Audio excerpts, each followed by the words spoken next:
Hey everybody, it's Eric here at DB Music with your weekly lesson. It's been a while, but I think we had some good reasons for that, including posting Bury Me at Sea's latest drop on YouTube last week. I think that was kind of cool. Those guys are definitely heavy, I can dig that. But we're into 2017 and we're going to start some new stuff, and one of the things I thought I would do is cover some of the foundational basics for all of you that you can kind of look back at yourself and be like, new goal for 2017. Well, new goal for 2017 for a lot of people that I see is going to be fixing that thumb. And I mean this thumb. We're going to have thumbs up. How close can we get that? One of the things that I think you see a lot, you see people you know doing it a lot, you see people on television doing a lot, and that's some really crazy things they do with their thumb. And, you know, we've got everything from the over-the-top grip, which we saw Hendrix use for some chords to get that kind of sound. But we also see people just doing it at home because they're like, just don't want to do a bar chord. We see the thumb sideways, which looks like this.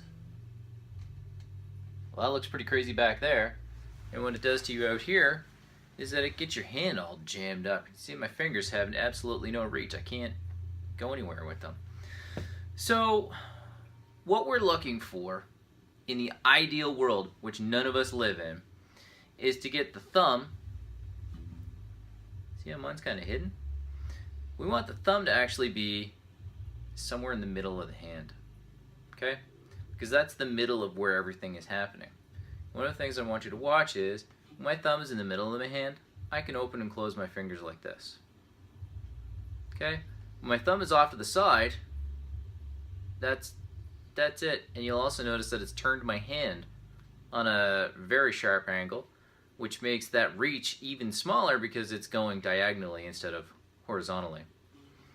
And if you're a Harry Potter fan, diagonally, not Diagon Alley. So when we can turn that thumb straight up and down, see that? Straight up and down, and sort of think about rotating your hand around it so it's in the center, we're going to get the most out of a reach. That's part one.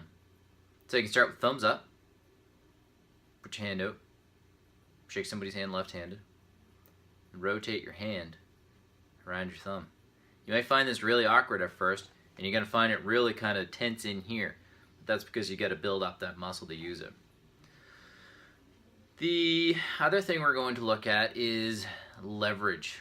So when you are putting your hand on the guitar like this, and let's say you're trying to play a bar chord and your thumb's up over the top, well, what happens is you're having to force these things to do all the work.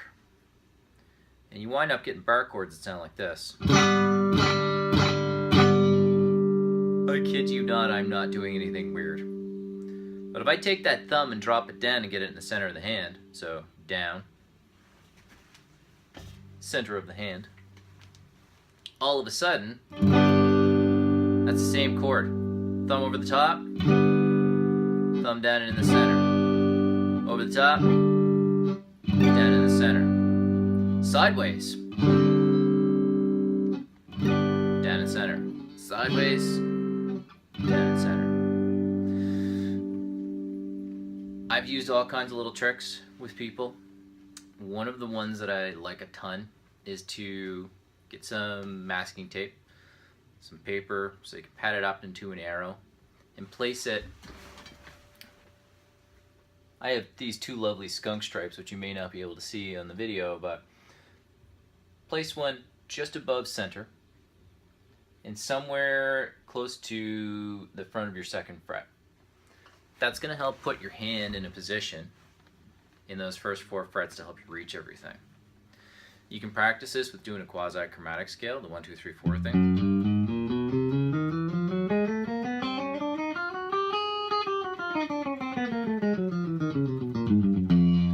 You'll notice how my hand doesn't shift or shimmy or anything like that. It just moves down the neck.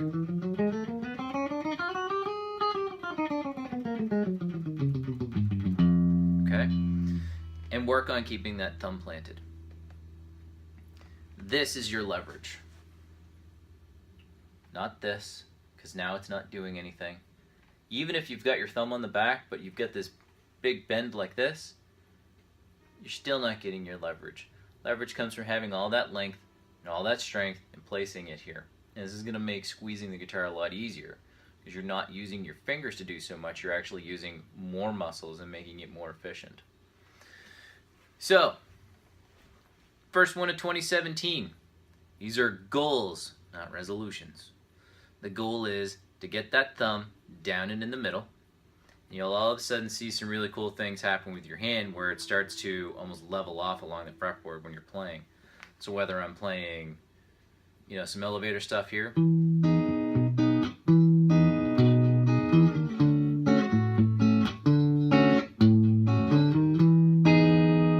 I'm playing some kind of blues stuff down here,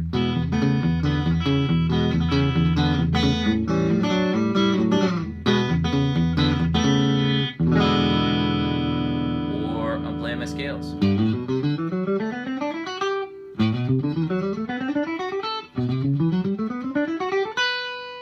That hand position and shape gets to stay the same and become repeatable.